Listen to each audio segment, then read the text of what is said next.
Shaddai Televisión, bajo la gloria de Dios.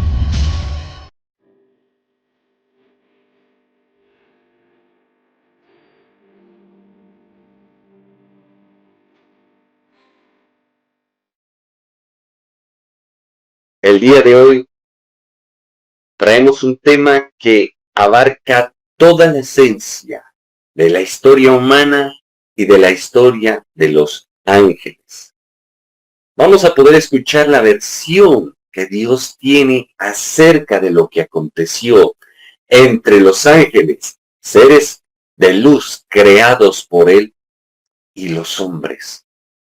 Cómo ni los ángeles ni los hombres pudieron estar y mantenerse en dignidad delante de Dios.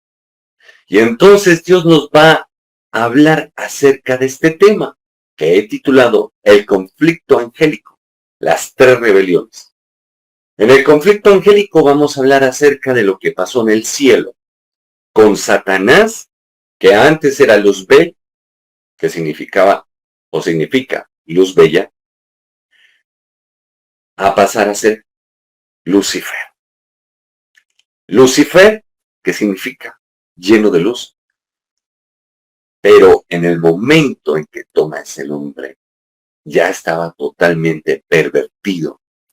Y entonces convence a la tercera parte de los ángeles a levantarse voluntariamente en contra de Dios, de la Trinidad, Dios Padre, Hijo y Espíritu Santo. Y esto desataría una guerra en el cielo de una manera tan fuerte y tan poderosa que aún incluso el libro de Apocalipsis capítulo 12 nos describe lo fuerte que fue. Pero ojo, no solamente ese libro. El libro de Isaías también nos habla, en el capítulo 14, nos habla acerca de este conflicto. Y a raíz de este conflicto se desatan tres rebeliones fuertísimas. La primera, como hemos hablado, habla acerca de Adán y Eva, la humanidad, cuando fue creada. Y Satanás se metió a engañarlos, así como engañó a los ángeles. Y los doblegó. Les quitó todo lo que Dios les había dado. Porque en una batalla, en una guerra espiritual, siempre hay un vencedor y un vencido. El vencedor despoja de todo al vencido. Entonces lo despojó a la humanidad, lo despojó de la autoridad, el poder, el dominio y demás. Por eso esta tierra está como está. Segundo, vamos a hablar acerca de los videntes, un grupo de ángeles, cuya función era poder observar a la humanidad, la tierra y su plenitud, pues estos entraron en juramento de maldición en contra de Dios para dañar el ADN humano, y entonces empiezan a tomar las hijas de los hombres como mujeres para ellos, y de ahí empiezan a salir los nefilines. El objetivo de ellos era, mejor dicho, cambiar, trastocar y modificar el ADN humano. ¿Por qué? Porque Dios, en el huerto del Edén, le dijo claramente a la serpiente: pondré entre ti y la mujer enemistad, y el fruto del vientre de la mujer herirá tu cabeza y tú le herirás en el calcañar. Ya Dios anunciaba la venida del Mesías a través de un vientre humano y a través de la genética humana. Ya Dios estaba dando a conocer un poquito del plan que tenía para la humanidad y estaba hablando acerca de Jesús y su venida. La tercera rebelión sería la siguiente: la Torre de Babel, cómo el hombre se levanta para llegar al cielo por sus propias fuerzas, la autodependencia. Pero todo esto inicia con el conflicto angélico. Entonces nosotros debemos entender qué sucedió en el cielo, por qué hay el conflicto espiritual y cómo se relaciona el bien y el mal. Debemos también comprender la historia angélica y la interacción entre los ángeles y los humanos a lo largo de la historia. Y por último, el mensaje que Dios desea transmitir a través de su palabra acerca de estos eventos fundamentales. Cuando nosotros conocemos esto, estaríamos conociendo la verdad de lo que pasó, entendiendo el pasado y viviendo el propósito de Dios. Y entonces es aquí donde nosotros vamos a entrar en interacción con la palabra de Dios. Continuemos. Mira, vamos a hablar inicialmente acerca del conflicto angélico, su origen, cómo un ser perfecto se convirtió en el adversario. Y aquí quiero que vamos al texto de Isaías. Vamos a tomar el texto de Isaías capítulo 14, versículos 12 al 14. Y arranca diciendo, ¿cómo caíste del cielo, oh lucero, hijo de la mañana? Y tiene signos de admiración, o sea, se está expresando. Dios se está expresando a través de aquel que escribió el libro de Isaías. Y entonces está expresando aquella frase, diciendo, ¿cómo te caíste de semejante altura? Y entonces dice, tú que decías en tu corazón, subiré al cielo, levantaré mi trono y seré semejante al Altísimo. Y entonces aquí empezamos a tener varias explicaciones. La primera que vamos a tener es la explicación teológica. La Biblia presenta a Lucifer como un ser creado con belleza, gloria, autoridad, inteligencia, cercanía con Dios. Sin embargo, el problema no comenzó fuera de él, sino dentro de él. Escúchame bien. Dentro de él empezó ese problema. Se empezó a llenar de orgullo. Y entonces el orgullo transformó la adoración en autoexaltación. Por eso siempre les he dicho, el primer mandamiento satánico no es adorar a Satanás. Dice, te adorarás a ti mismo. Te amarás a ti mismo sobre todas las cosas, con todo tu corazón, con toda tu mente, con todas tus fuerzas. ¿Por qué? Porque se va en contra del mandamiento de Dios. El primer mandamiento de Dios es amarás al Señor tu Dios con todo tu corazón, con toda tu mente, con todas tus fuerzas. Producto del orgullo que nació en el corazón. ¿De quién? Del ángel más hermoso y más perfecto que Dios haya podido crear. El servicio se cambió por autonomía y la dependencia se cambió por rebelión. Y aquí es donde nosotros debemos tener en cuenta lo siguiente. Tenemos que tener cuidado para que no nos ocurra lo mismo. Entonces, por eso es que les menciono, no se trata de exaltar al hombre como tal, porque cuando nosotros decimos es que yo, y lo digo así con la shua a nivel lingüístico, como lo está mencionando en Argentina, yo, es para hacer una fuerza, no solamente fonética, sino un énfasis a nivel lingüístico y semántico. Cuando digo lingüístico, no solamente hablo de la semántica, que es el significado de las palabras, sino que también a nivel lingüístico. ¿Por qué? Porque estoy haciendo una fuerza que indica que hay trascendencia sobre eso.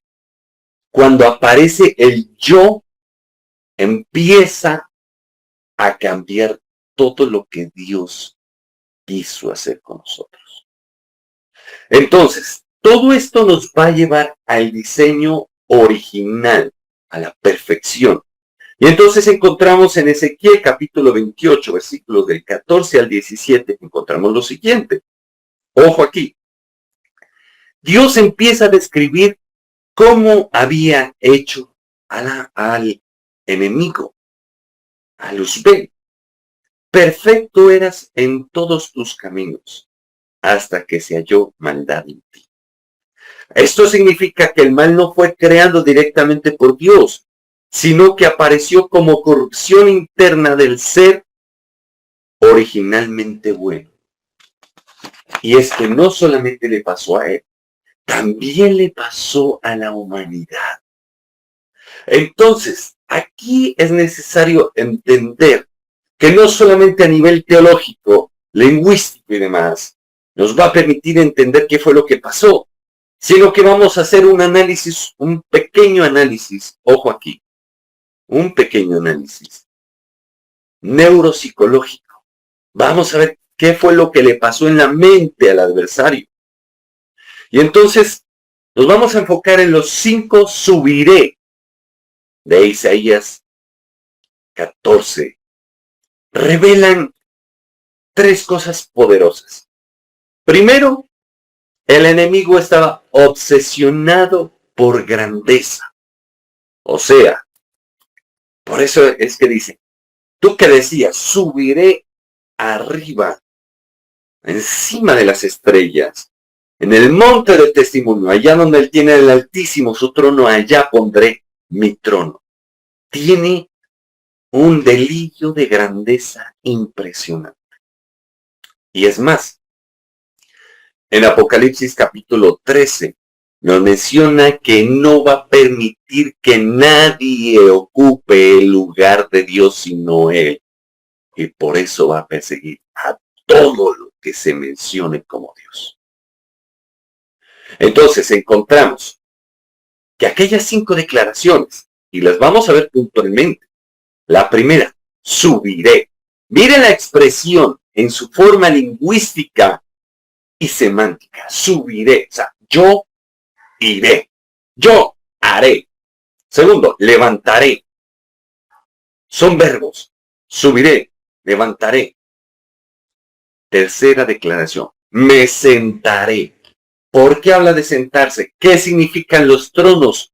Son sillas de autoridad, niveles de autoridad. O sea, él está diciendo, yo lo hago. No lo va a hacer Dios.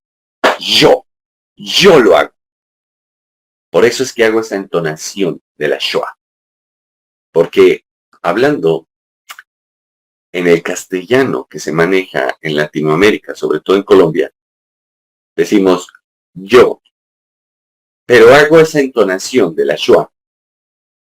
Es para que me puedan comprender mejor.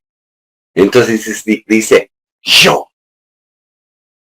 Cuarta declaración, subiré sobre las alturas. Y quinta declaración, seré semejante al Altísimo.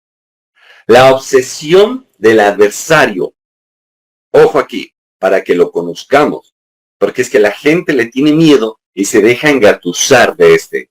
Mas Dios nos dice, venga para que le enseño cómo es que es. Ojo aquí, porque es que hay algunos que dicen, ay, no hay que hablar del diablo. Jesús habló un resto de veces acerca de Satanás y sus demonios. Escuche bien. Entonces, todas estas 5 declaraciones nos están hablando a nosotros de qué. De que el enemigo tiene un delirio de grandeza impresionante. Y aquí nos quiere enseñar Dios de que toda rebelión comienza cuando el yo desplaza a Dios. Recuerde que eso lo dice en Isaías capítulo 14, versículos del 12 al 14. Lo voy a volver a leer para que comprendamos lo que acabé de explicar. ¿Cómo caíste del cielo, oh lucero, hijo de la mañana? Cortado fuiste por tierra, tú que debilitabas a las naciones. Habla del poderío que tiene, y del nivel, y del señorío, y de la autoridad que Dios le ha dado. Y tú que decías en tu corazón, ya empieza a hablarnos aquí a nivel literario, desde el punto de vista de un narrador omnisciente, o sea, Dios hablándonos de todo lo que pasó y dándonos a conocer todo lo que aconteció, punto por punto, sin pelos en la lengua. Y entonces, escuche bien, dice, tú que decías en tu corazón, está develando lo que este ser creado por Dios, lleno de luz, empezó a sentir en su corazón. Subiré al cielo. La declaración. En lo alto, junto a las estrellas de Dios. Segunda declaración, levantaré mi trono, no el trono de Dios, sino mi trono. O sea, tendré más autoridad que cualquiera, porque solamente el Padre es el que tiene la autoridad suprema sobre todo. Y entonces dice, a los lados del norte, porque también nos habla de la cartografía espiritual. Mire cómo es de completa la narración a nivel lingüístico y literario que Dios nos está haciendo a través de esta narración de un narrador omnisciente dentro de la escritura.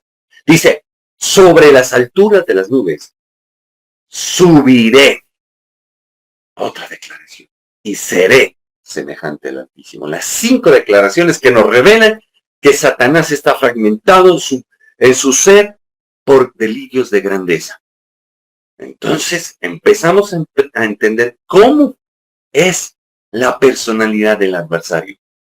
Es un tipo totalmente egocéntrico, totalmente impotable, totalmente desviado en su concepción. Se cree el creador y más grande que el creador, pero realmente es una creación de Dios. Ojo aquí. Ahora vamos a hacer un análisis neuroteológico. Escuche bien. ¿Qué fue lo que experimentó Satanás en ese momento? Lucifer quiso. Vamos a mencionar 3 puntos. Primero, redefinir la autoridad. Dijo, no me sirve Dios y su autoridad. Entonces lo voy a borrar del mapa y voy a hacer cosas nuevas porque yo soy el grande. Yo soy la nueva transformación. Yo traigo algo nuevo. Yo soy yo. Y acuérdate que en la Biblia uno de los nombres que menciona el Señor es yo soy el que soy. Y entonces en el libro de Juan, cuando Jesús empieza a decir yo soy el pan de vida, yo soy la resurrección y la vida, empieza a autorrevelarse y empieza a decir yo soy, el Padre está en el Hijo 7 veces y 7 veces está en el Hijo en el Padre. Y eso está en mi libro que se llama, en uno de mis libros que se llama Si el Hijo libertare, seréis verdaderamente libres. Por eso es importante estudiar ese libro con la Biblia, porque ahí te menciona los pasajes bíblicos y te lleva a conocer a Jesús y a entender cómo está unido con el Padre y el Padre con el Hijo. Entonces, volviendo aquí, ¿qué es lo que aconteció? Que el enemigo está diciendo yo. Trató de redefinir la autoridad. Segundo punto, reinterpretar el orden divino. O sea, como que dijo, esto que está creado, no me sirve. Lo vamos a hacer nuevo. Y entonces vamos a cambiar esto. Y tercer punto, trató de reemplazar a Dios como centro de significado. Ojo, y aquí quiero ser enfático. A la gente le preguntan, ¿cuál fue el primer pecado? El de Adán y Eva. Y todo el mundo dice, ay, sí, no es cierto, y comieron la manzana. Un momento, deténganse. Ese no fue el primer pecado que existió. El primer pecado cósmico, escuchen, cósmico. Cuando digo cósmico no solamente habla de la tierra, sino de toda la creación del espacio, de los cielos, de los cielos, de los cielos que narra la Biblia, es el orgullo espiritual. Por eso, al que veamos orgulloso, así haga milagros, así haga, préstele atención. El enemigo lo está manipulando. Debemos ser humildes y mansos como Jesús, porque él dijo, aprended de mí, que soy manso y humilde de corazón. Entonces, mire cómo es todo esto. Ahora, vamos a ver algunos autores que nos van a ayudar en la parte académica a sustentar lo que estoy diciendo. San Agustín, uno de los padres de la Iglesia, afirma que el mal no fue creado como sustancia independiente, sino como corrupción del bien original. Para San Agustín, Lucifer cayó ¿cuándo? Ojo aquí. ¿Cuándo fue que cayó Lucifer? Según este autor, cuando abandonó el origen divino. El origen divino lo ubicaba él como el ángel más perfecto. De hecho, su nivel jerárquico es querubín. Era querubín protector y se pasó a ser un querubín destructor. Y segundo punto, y dirigió su amor hacia sí mismo. Ojo, porque nos puede pasar a nosotros. Se le pasó a este ser de tanta perfección. Imagínense a usted y a mí. Ahora, también encontramos otros autores como Jonathan Edwards, quien explica que el orgullo espiritual es la exaltación del yo, por eso les decía, el yo por encima de Dios. Entonces, revisemos cómo están nuestras vidas. ¿Será que efectivamente nos está pasando eso? ¿Será que nosotros estamos viviendo eso? Por eso no debemos permitir, aquí en este ministerio, nadie es grande. Yo he publicado lo que Dios me ha permitido, es ¿por qué? Porque Dios claramente me ha dicho, me ha hablado, y es promesa y la está cumpliendo, de que Él me haría autoridad académica y eclesial. Pero no para enorgullecerme yo, sino para exaltar su nombre, porque Dios quiere llegar a todas las personas. Entonces, mira, según Edwards, toda rebelión espiritual nace cuando la criatura, primero, admira su propia gloria, que la gloria del Creador. Entonces nosotros debemos entender. Por eso les digo, aquí no hay nadie grande. Todos necesitamos del Señor. Hay algo que la gente no ha entendido. Dice, es que yo fumaba, ahora ya no fumo. Tomaba, ahora ya no tomo. Decía malas palabras, ahora ya no las digo. Sí, y gloria a Dios por eso. Pero lo que no entendemos es que todo eso puede volver si nos apartamos del Señor. Y podemos estar apartados del Señor y asistir a la iglesia y predicar y servir a Dios. Sí. Y si no, mire lo que le pasó a aquellos sacerdotes del Sanedrín y demás. Y mire lo que le pasó a los ángeles. Estaban cerquísima. Entonces, miren. También encontramos Wayne Grudem. En su teología sistemática, sostiene que Satanás fue originalmente un ángel bueno, pero también sostiene que eligió rebelarse voluntariamente contra Dios. Entonces, ese cuentico de que los ángeles no pueden decidir, eso está mandado a recoger porque la Biblia nos menciona de que ellos eligieron voluntariamente levantarse en contra de Dios. Entonces, la caída nos demuestra que el mal usó de la libertad moral. Todos tenemos que decidir. No hay nadie que no pueda decidir.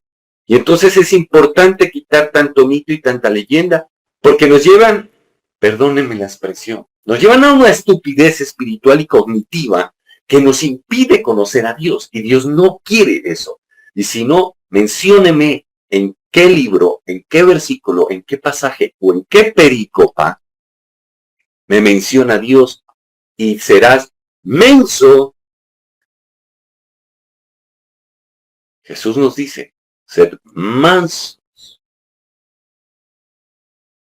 como la paloma, pero astutos como una serpiente. El mismo Dios me está mandando de que no sea dormido, de que no sea bobo, de que reflexione, de que use la mente, por Dios. Pero ¿qué encontramos? Que nos llevan a una religiosidad que nos vuelve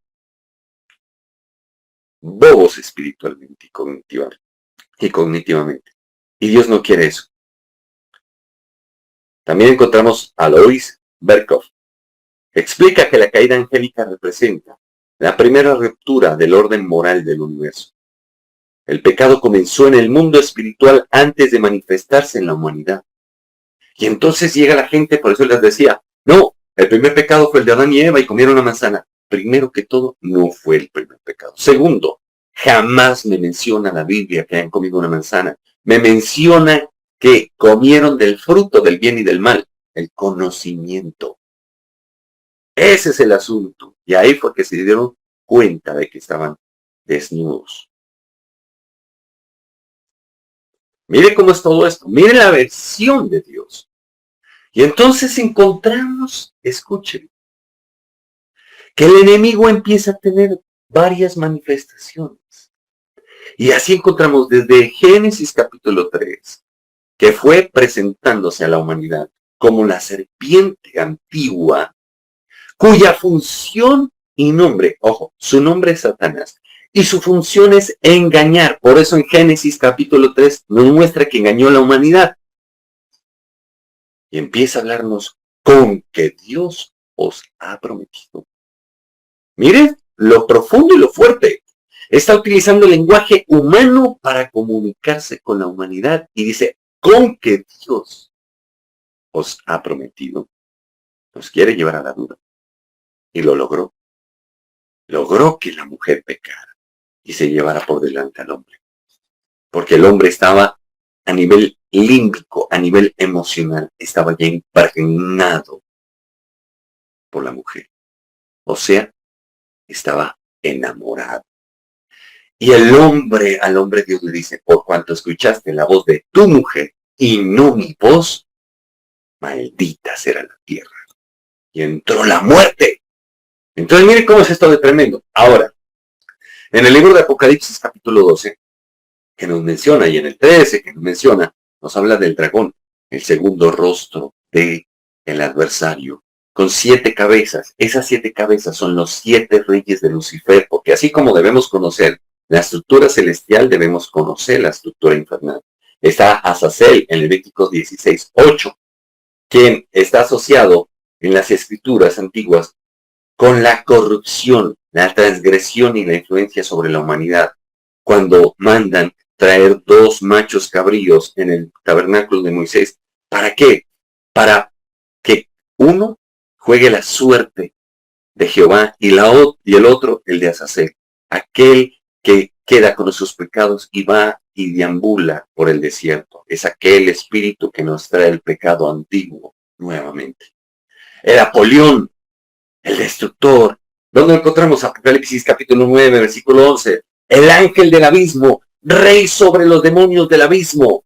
Porque lo describe, que él tiene las llaves y comanda a sus ejércitos. Y ojo aquí, fue el que hirió y mató a los primogénitos de Egipto. Y entonces, ¿por qué los estamos mencionando? Porque la guerra en el cielo la describe Apocalipsis capítulo 12, versículos del 7 al 9. Dice, hubo una gran batalla en el cielo. Miguel y sus ángeles luchaban contra el dragón y luchaban el dragón y sus ángeles. Y no prevalecieron ni fue hallado ya lugar para ellos en el cielo. ¿Qué significa? Que nos está diciendo que fueron expulsados del cielo. Fueron desterrados del cielo. Y fue arrojado el gran dragón, la serpiente antigua, que se llama Diablo y Satanás. ¿Sí ve cómo es esto? Ahora, el tercer rey de Lucifer. Aunque estas cabezas tienen su orden, pero aquí las estamos mencionando así. Anticristo. Primera de Juan capítulo 2, versículo 18. Muchos anticristos han surgido, niegan que Jesús es el Cristo y se oponen a la verdad. El que se pone así es porque está influenciado del espíritu del anticristo, hasta que en Apocalipsis capítulo 13 dice las características y nos menciona lo que va a hacer. Y entonces un código que manejan es el 666, que significa la exacerbación de la imperfección humana. Encontramos a Belial en 2 de Corintios capítulo 6, versículo 15, que representa la inicidad, ojo aquí, la maldad. Este es el que se disfraza de ángel de luz, pero no es sino ángel de muerte y oscuridad. La maldad y la oposición total a Dios y a la luz. El Leviatán en Isaías capítulo 27, versículo 1. Serpiente poderosa, la serpiente marítima, simboliza el orgullo, el caos y oposición al poder de Dios. Belzebú, príncipe de los demonios, o como le mencionaban los israelitas, Baal-Zebub, el príncipe de las moscas. Ojo aquí. Este lo encontramos en Mateo capítulo 12, versículo 24, aunque lo encontramos también en el Antiguo Testamento, pero lo tomamos por referencia a Mateo capítulo 12, versículo 24, príncipe de los demonios, señor de las moscas.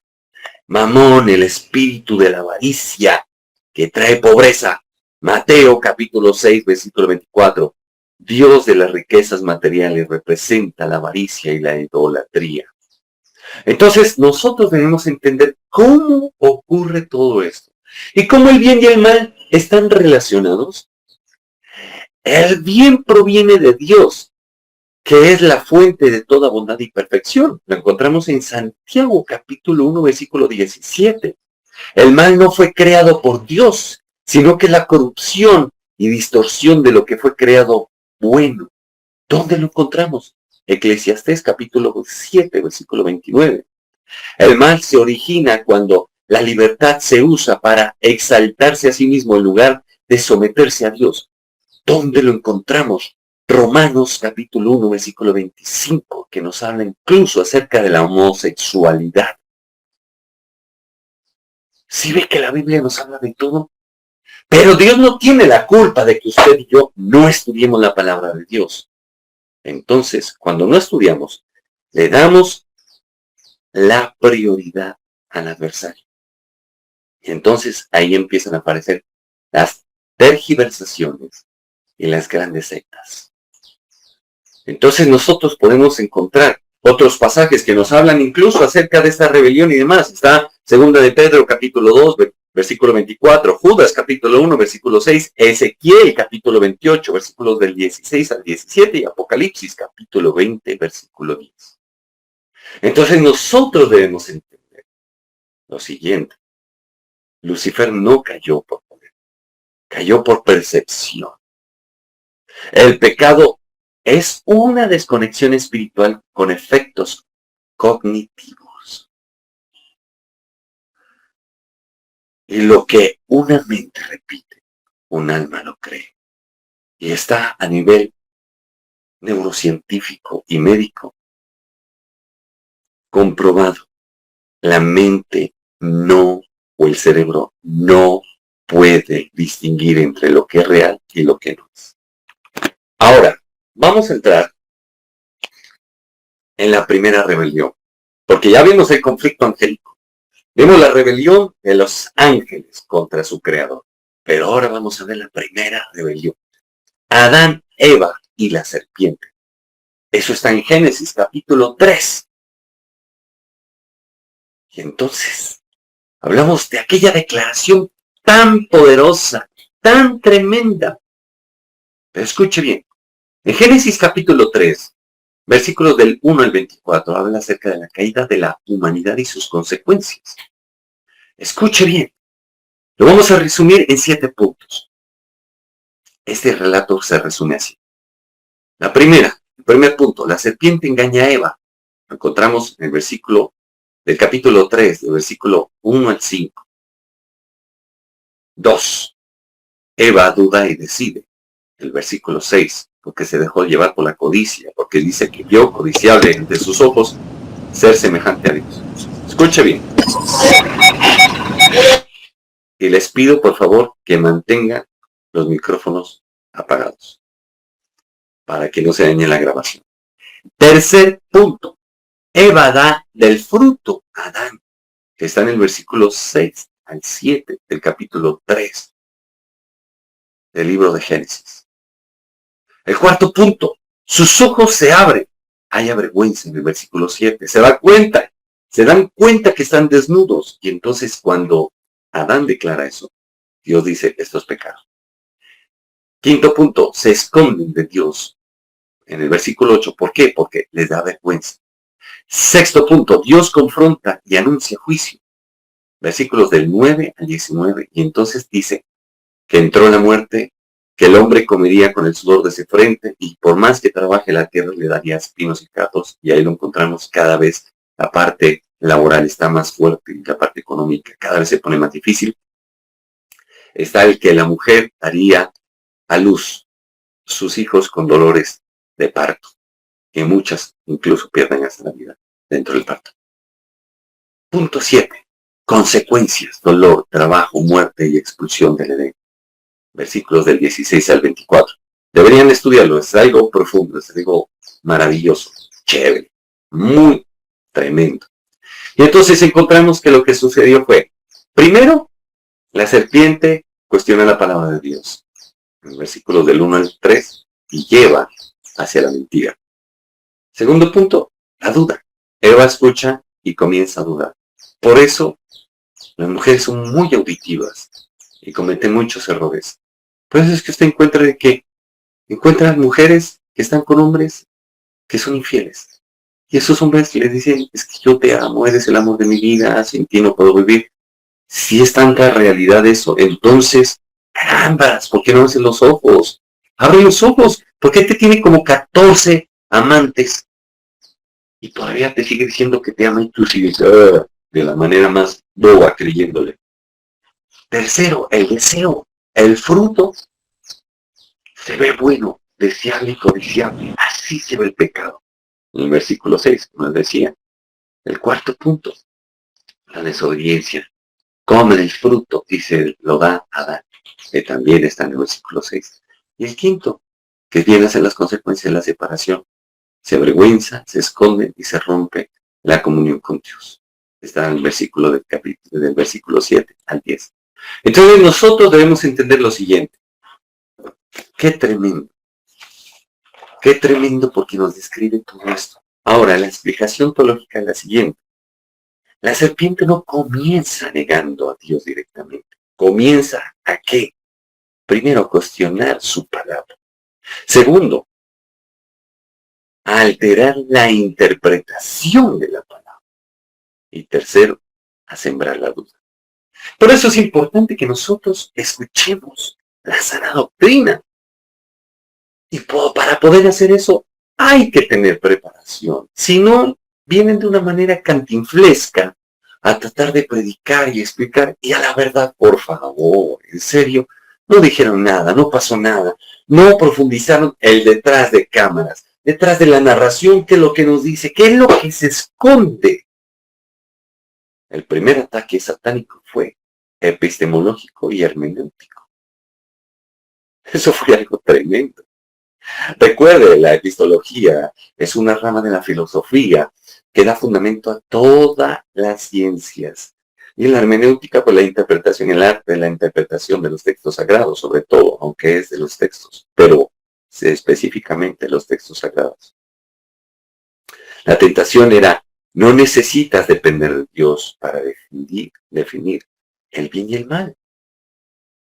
Entonces, muchas veces estamos así. Y nos quiere quitar la dependencia de Dios.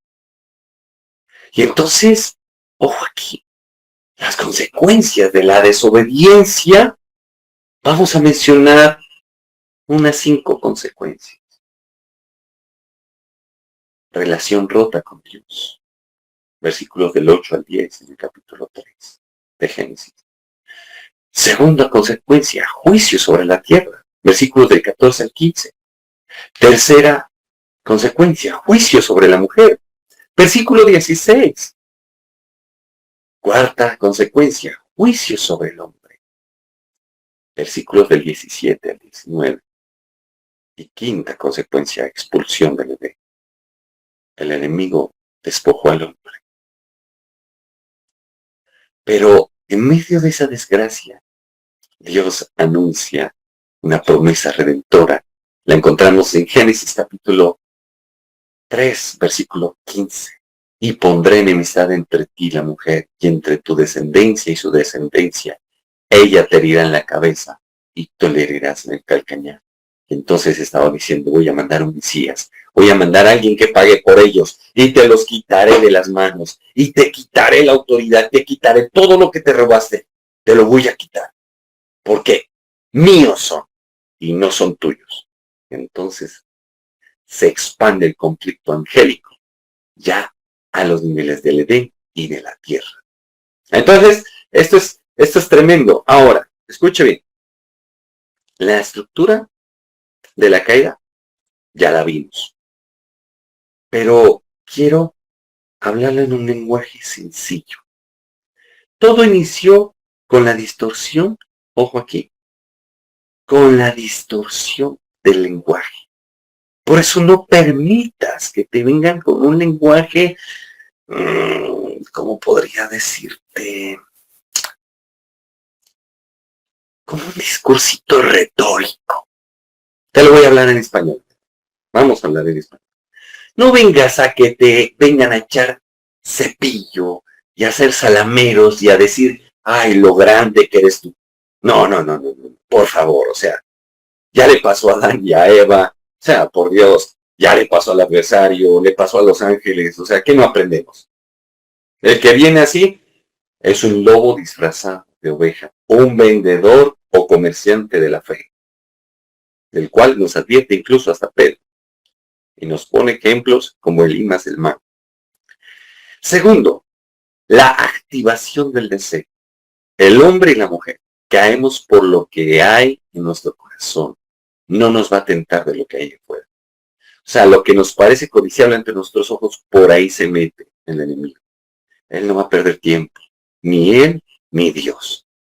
Tercero, reinterpretación moral. Ahí viene con una hermenéutica contemporánea. Ay, como así que te dicen que no puedes ver? Una copita, eso no es malo. Fornicar no, pues sí, hombre, un mal año no hace daño. Ojo. Cuarto, autonomía ética. ¿Por qué vas a depender del pastor? ¿Por qué vas a depender de Dios? ¿Por qué vas a depender de la Biblia?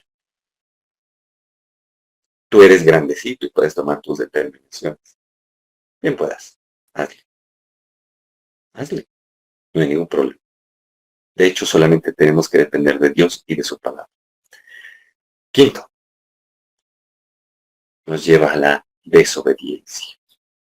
Entonces, escuchemos un poquito esto. Mira, el análisis neuropsicológico de lo que pasó es lo siguiente.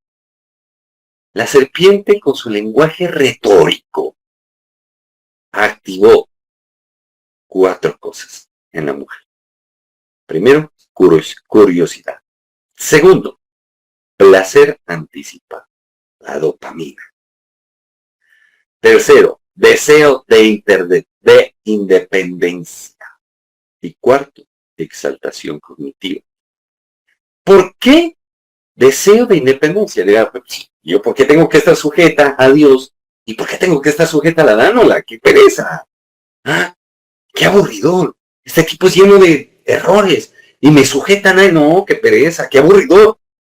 Hágale, hágale. Que eso fue lo que le puso Satanás a Eva. Deseo de independencia. Y la cuarta que les decía, exaltación cognitiva. Tú puedes ser como Dios. Y Él lo sabe y no quiere que lo sepas. Ojo aquí. Ahora, el pecado comenzó en la humanidad cuando el hombre quiere convertirse en su propia autoridad moral. Ahí es donde hay la división y el apartamiento de Dios. Y entonces viene la muerte espiritual. Entonces, es tremendo. Y cuando Dios menciona esta promesa, nos lleva al protoevangelio. Ojo aquí. Y entonces anuncia 3 cosas dentro de lo que dijimos acerca del vientre y su descendencia. Y entonces la primera es la promesa mesiánica. Vendría un Mesías, pero desde la línea genética humana y divina. El anuncio de la redención. Y el tercero, el inicio de la guerra espiritual en la historia humana. Dios le dijo, no creas que me voy a quedar con esta. Vas a ver, chiquito, cómo es que te voy a poner en tu lugar. Te saqué del cielo, pues te saco de la tierra, sencillo. Y entonces, quiero que veamos desde el punto de vista de la amarteología, que es una de las bases de la teología sistemática que nos habla acerca del pecado. El pecado no es solo hacer lo malo, es desplazar a Dios como referencia absoluta de la verdad. Ojo aquí. El pecado, te lo repito lo que te acabo de decir, el pecado no es solamente hacer lo malo, es que tú y yo desplacemos a Dios como referencia absoluta de verdad. Tú dirías, pero es que me quieren manipular. No, para nada. Haz lo que quieras. Tienes libertad. Yo no voy a estar detrás tuyo. Tengo muchas cosas que hacer. Escribir libros, pastorear iglesias, dedicarme a rehabilitar gente en situación de discapacidad, trabajar en la parte educativa, médica, científica, investigativa. O sea, tengo tantas cosas que hacer que créeme que no voy a estar detrás tuyo mirando a ver qué haces o no haces. Ya eso es tu problema delante de Dios y tú verás lo que decides. Ahora, vamos a ver los autores que nos sustentan a nivel académico todo esto. Encontramos otro padre de la iglesia, Agustín de Hipona, que explica que el pecado original se produjo primero por el desorden en la voluntad, segundo por la ruptura espiritual y tercero por la inclinación interna hacia el pecado. Entonces aquí quiero aclarar unas cosas. La primera y la más trascendental es esta. Mire, nosotros manejamos una falsa piedad, una hipocresía en nuestro corazón. Y entonces decimos como aquel fariseo, gracias porque yo no bebo, porque yo no fumo, porque yo no peco como estos. Mentiras. Todos somos seres humanos y todos cometemos errores. Y entonces Agustín de Hipona lo menciona. Inclinación interna hacia el pecado. Si no eres consciente de eso, pues te vas a fregar porque te vas a creer súper santo y vas a estar excluido de la gloria de Dios. El ser humano pasó de depender de Dios a intentar autodeterminarse. Entonces, es complicadísimo todo esto. El pecado nos destruye. ¿Qué nos destruye? La armonía, el propósito, la identidad y la relación.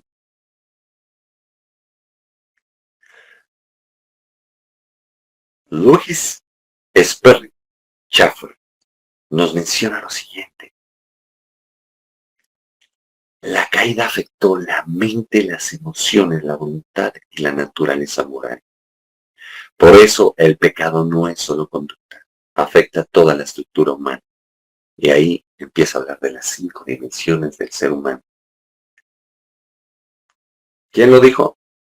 ¿Lo de las 5 dimensiones? No este autor, sino que le estoy hablando desde el punto de la neurociencia y la neuropedagogía. ¿Cómo se ve afectado el ser humano?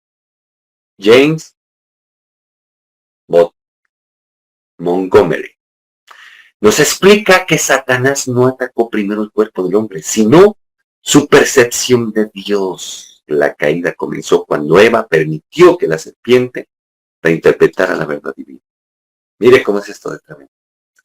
Y esto, ojo aquí, esto nos da el paso a la siguiente rebelión, donde los mismos ángeles se levantan nuevamente contra Dios para dañar la genética humana. Ojo aquí.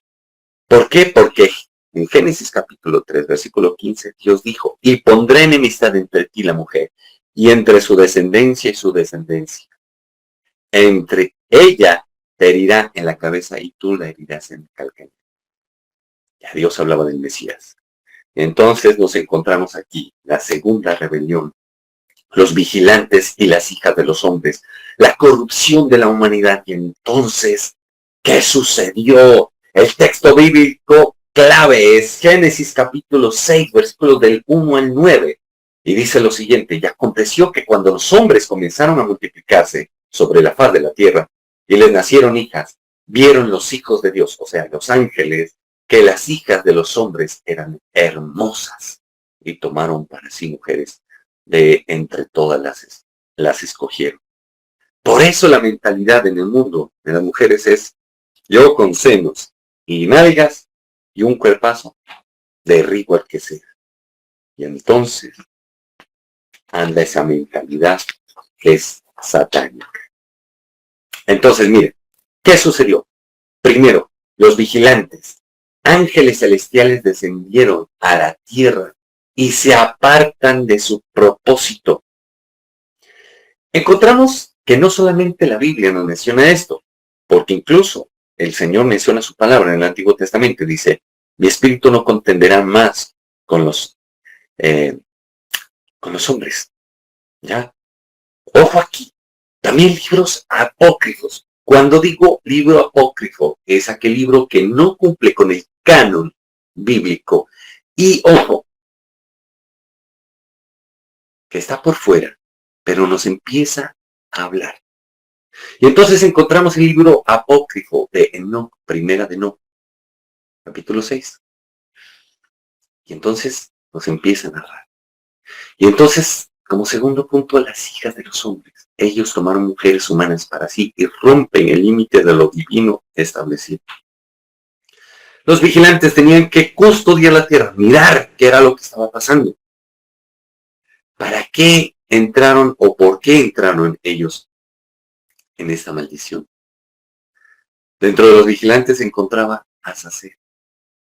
Ojo aquí. Son personajes principales ahí. Tenían que corromper el ADN de la humanidad. Porque tenían que mezclar lo celestial con humano, alterando el diseño original de la creación, con el único objetivo de que Jesús no viniese, para que no haya salvación sobre la humanidad y el enemigo siguiera lesionando el corazón de Dios, dañando a la humanidad. Entonces mire cómo es esto de profundo. El cuarto punto, surgen los nefilines. ¿Quiénes son? Son los hijos de los vigilantes con las hijas de los hombres. Nacen seres híbridos de gran tamaño y poder, violentos y corruptos. Génesis capítulo 6, versículo 4. Y entonces encontramos gigantes en la literatura como los cíclopes, a los cuales se les decía que su ascendencia, venía de Neptuno, el rey o el dios del mar. Entonces nosotros debemos entender, esto es tremendo. Encontramos que el libro de Enoc nos menciona en el capítulo 1, versículos del 6 al 8, nos menciona que los líderes de los vigilantes eran Senjasa, líder de los vigilantes, que propone el juramento colectivo para tomar esposas entre las hijas de los hombres, y Azazel enseña a los hombres armas, hechicería, cosméticos, encantamientos y artes de corrupción. Introduce violencia e injusticia en la tierra. Entonces mire cómo es todo esto. También aparece dentro de la literatura apócrifa. Lilith, que muchos dicen dentro de esta literatura que era la primera mujer de Adán, quien decidió rebelarse en contra de Adán y de Dios.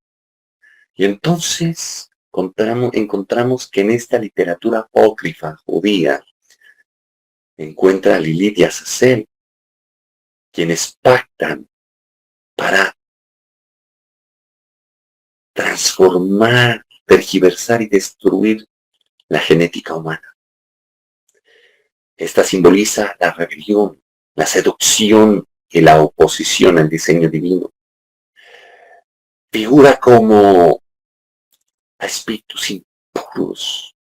Está asociada a esta figura y a la corrupción de la línea humana. Ojo aquí, porque dentro del pentagrama satánico, ciertos espíritus son mencionados y son fuertísimos. Uno de ellos es Lilith, que significa oscuridad. Otro de ellos es Samael, que significa el veneno de Dios.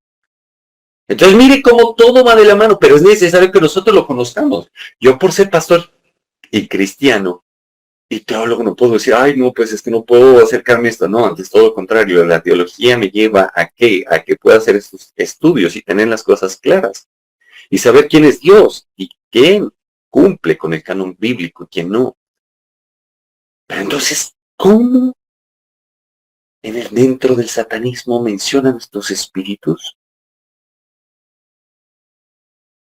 Nosotros debemos conocer bien el contexto sociopolítico y cultural y religioso de todo lo que hay detrás, de todo lo que mencionan dentro de las literaturas y demás.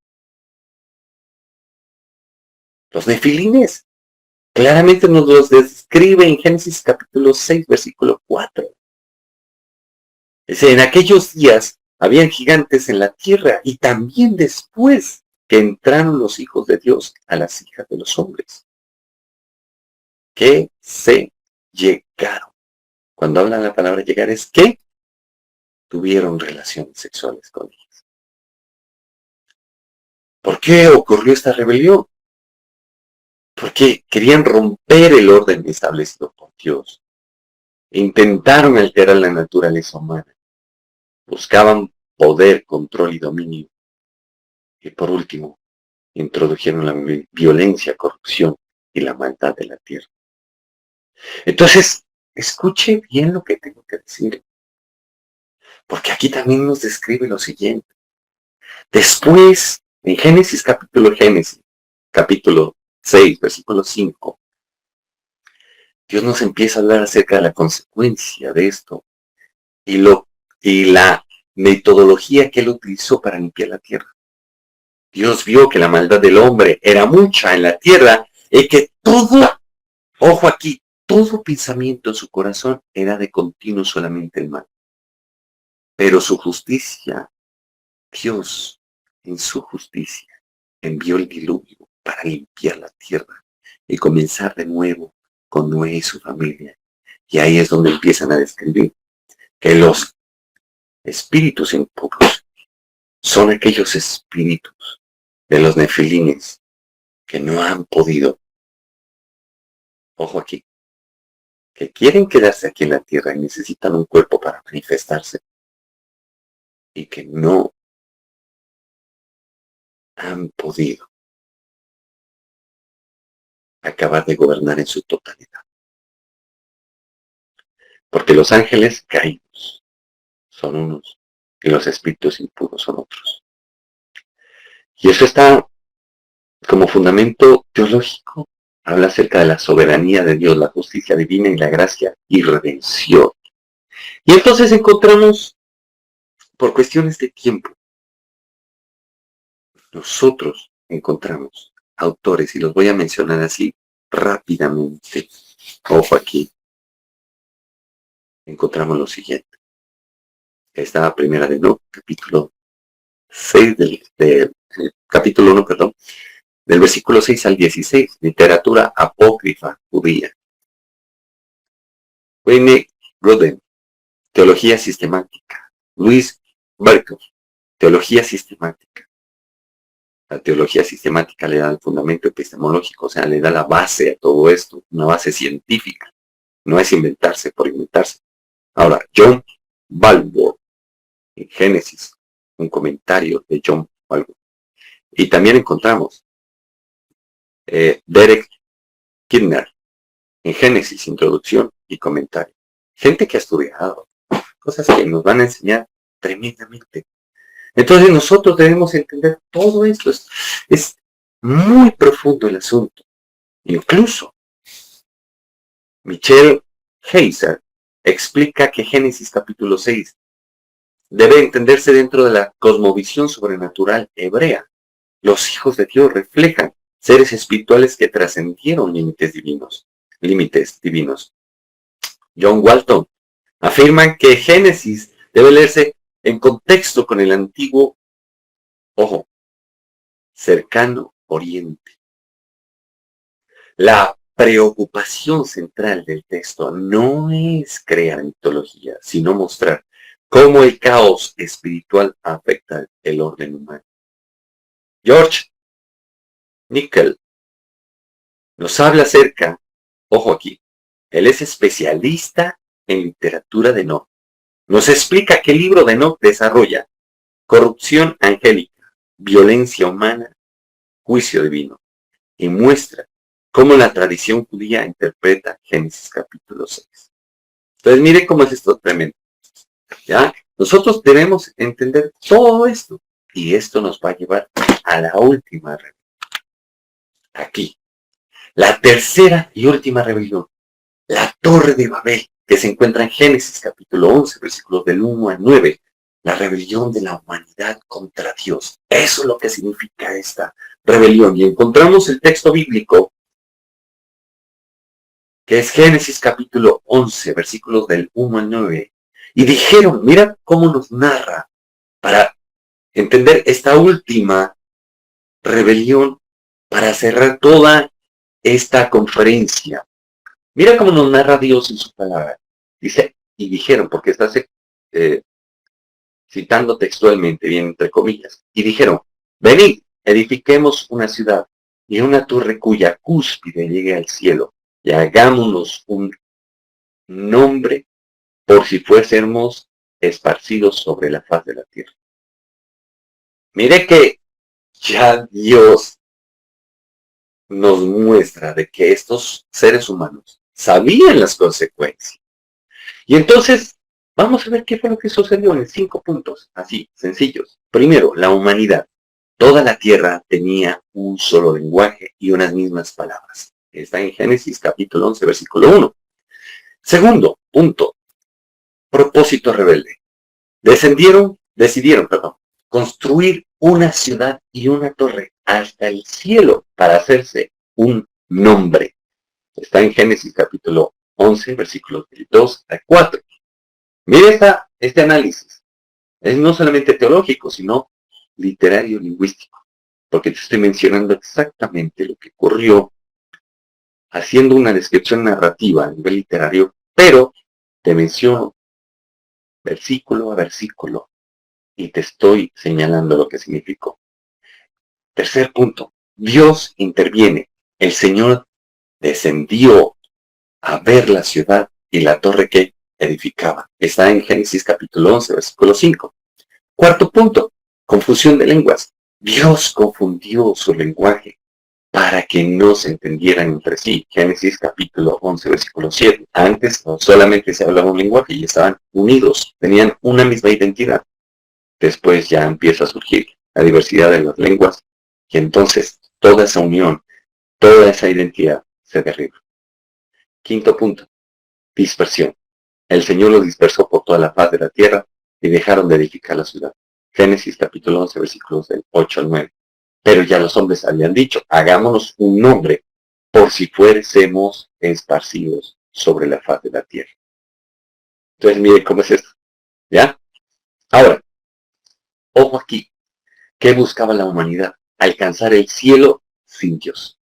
Y es lo que encontramos en la actualidad. Hacerse un nombre buscando gloria propia. También lo encontramos en la humanidad actualmente. Permanecer unidos en su rebelión. Hombre, encontramos de grupos, como por ejemplo, y ojo aquí, no quiero que me tachen ni de misógino, ni de machista, ni de nada malo. Pero encontramos que grupos feministas luchan por el aborto. Y eso es mancharse las manos con sangre inocente. Y es una de las cosas que en Proverbios Dios describe que aborrece su alma.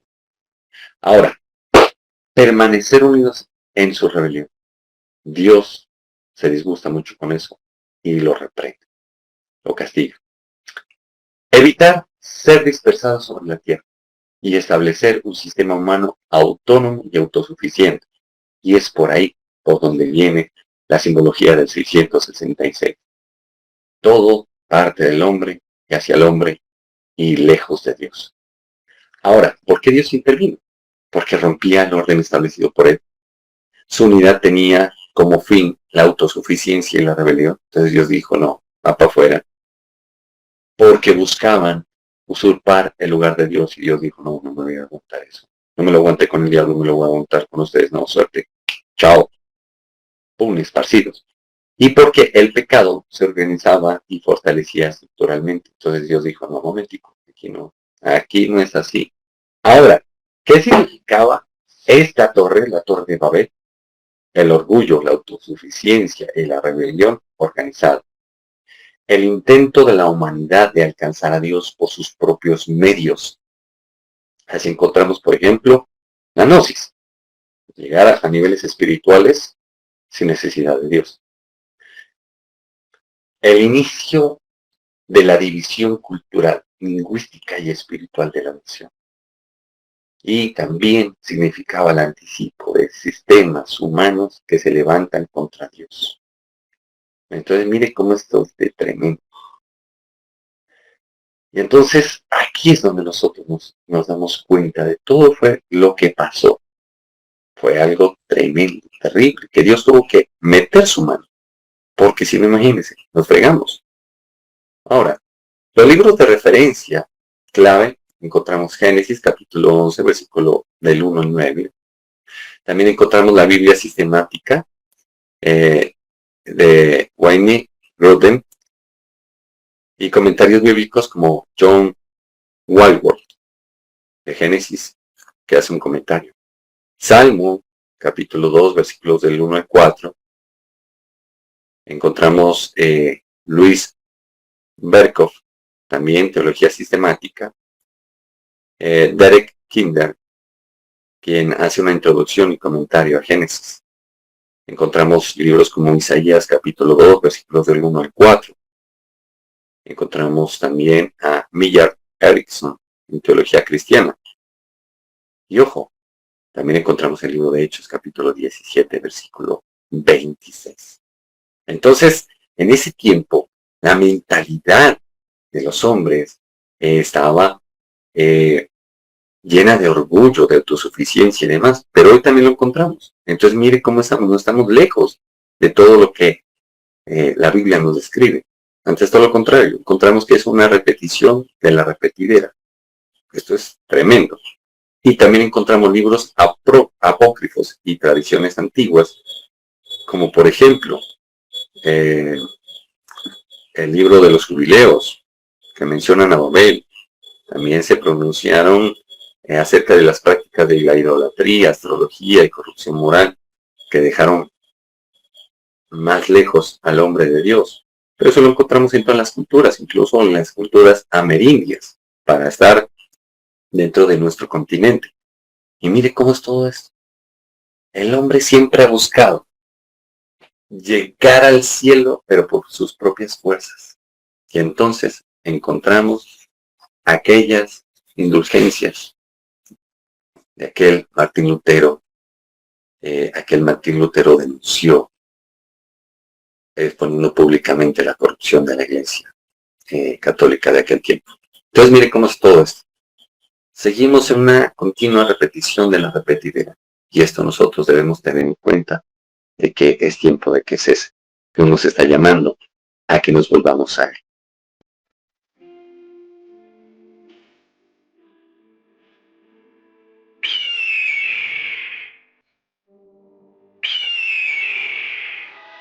Chagall Televisión, bajo la gloria de Dios.